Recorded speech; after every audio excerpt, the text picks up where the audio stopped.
Imagine for a moment you're on a jury in the courtroom. The defendant's life rests on your verdict.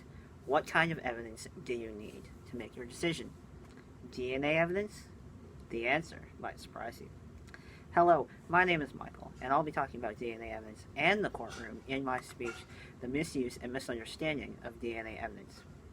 Many people believe that there's no greater form of evidence than DNA evidence.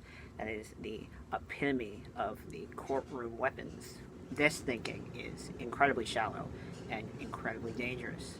Because of this type of thinking, we are left with many stories of people who are wrongfully convicted of very serious crimes. One such case being Christopher Tapp, who in 1998 was convicted for the rape and murder of a 19-year-old girl named Angie Dodge. He was convicted primarily using DNA evidence. In the courtroom, they did not have very much physical evidence against him.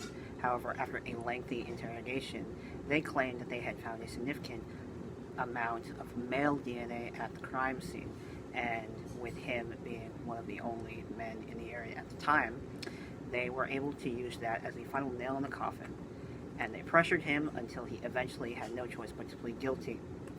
They were unable to find a direct match to his DNA at the crime scene.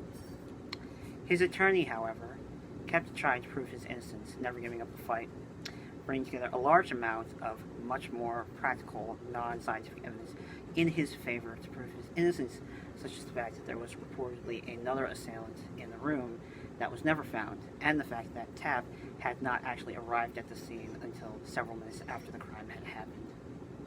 Still, the jury took the DNA evidence as enough, and he ended up going to jail. After 22 grueling years in prison, and his attorney spending this long amount of time debunking almost every point in the story, he was finally granted his innocence on July 17, 2019, after confirming that a man named Brian Drips was the real rape and murderist. I'm saying that wrong, but whatever. Here we see Tapp and his friends and family. After him just getting out, they're wearing rather humorous "We Told You So" shirts, as you can see. Now, why would DNA evidence be so disproportionately powerful in the courtroom?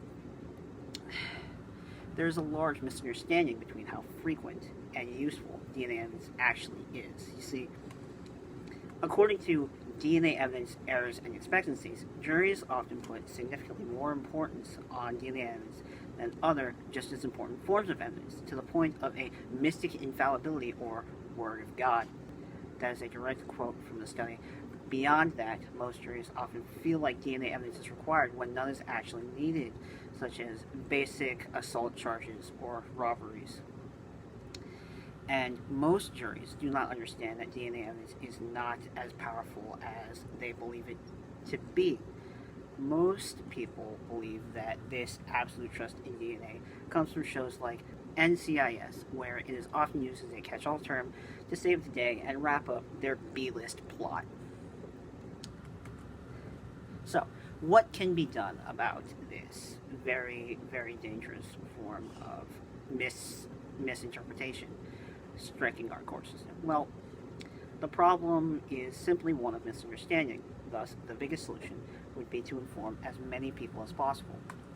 With such a never-ending and very arduous goal, it is important to have an organization behind you. The charity Sense About Science is an organization that tries to make sure the public is informed about the realities of not only DNA evidence, but other scientific forms of evidence, and tries to push for laws that help decrease the potential for a jury to be misinformed about the specificities of such evidence.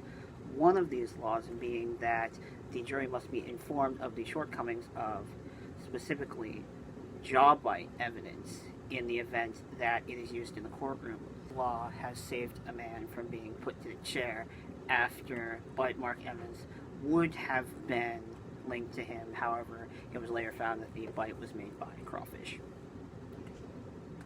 In the words of the good G.I. Joe, knowing is half the battle.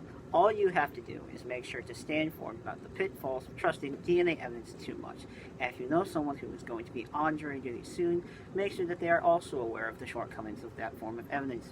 If you're feeling particularly generous, You could even consider donating to Sense About Science, and that way we can make sure that no one is ever wrongly accused like TAP ever again.